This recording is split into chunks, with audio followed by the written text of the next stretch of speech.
Hey ladies, it's Barbara, your menopause drama mama. Today, I want to show you how to do a full body gua sha, and I'm going to explain all the benefits, but first, you should not perform full body gua sha if you have any active skin infections, if you suffer from severe eczema or psoriasis or some kind of flare up on your skin.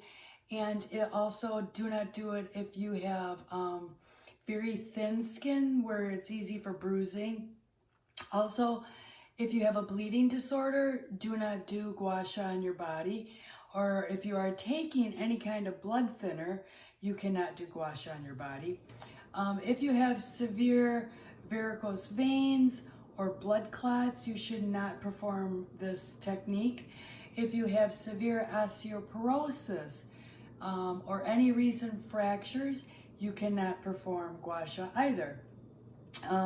If you are suffering from the unfortunate disease of cancer, especially if it's a metastasis, bone skin cancer, you should not perform gua sha.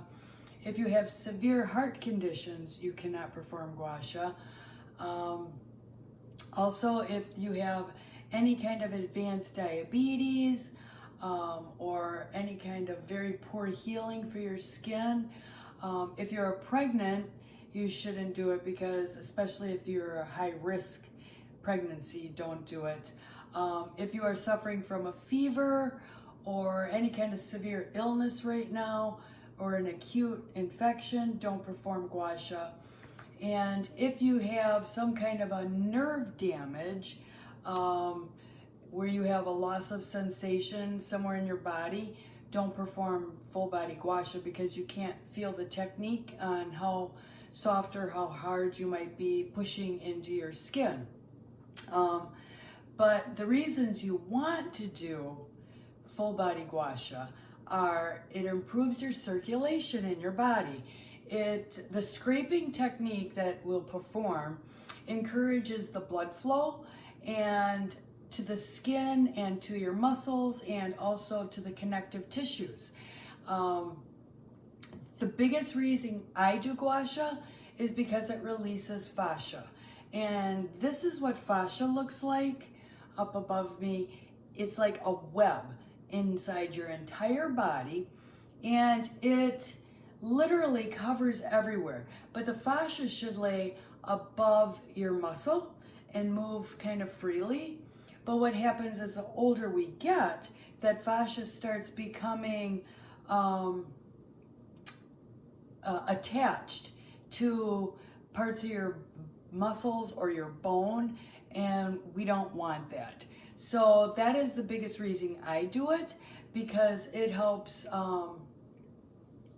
release all that fascia and make it smooth again.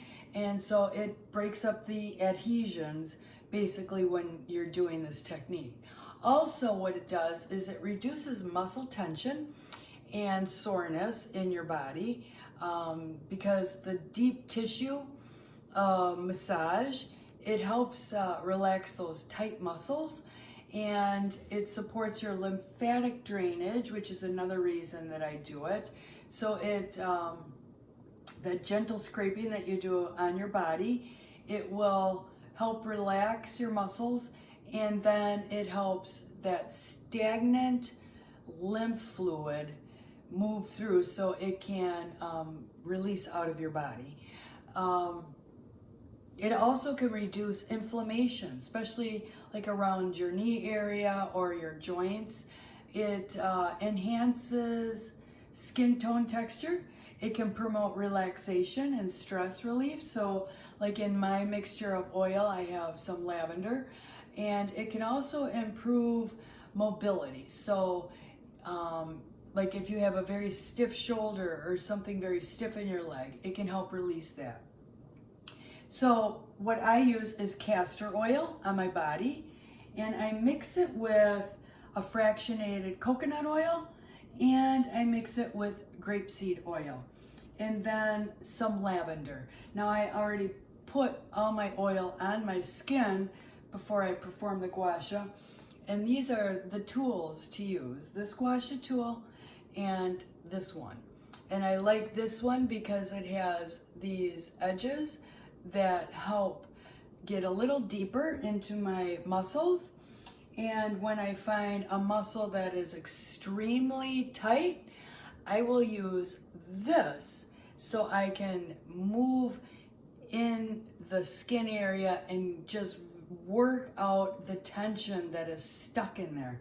Now, for me, I've been doing gua sha for quite some time.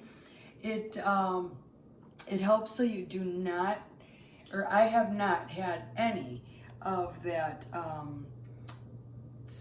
what is it called? Cellulitis, where it's all bumpy, your skin, because of gua sha. It smooths it out. So, ladies, I will show you now how to perform this full body massage.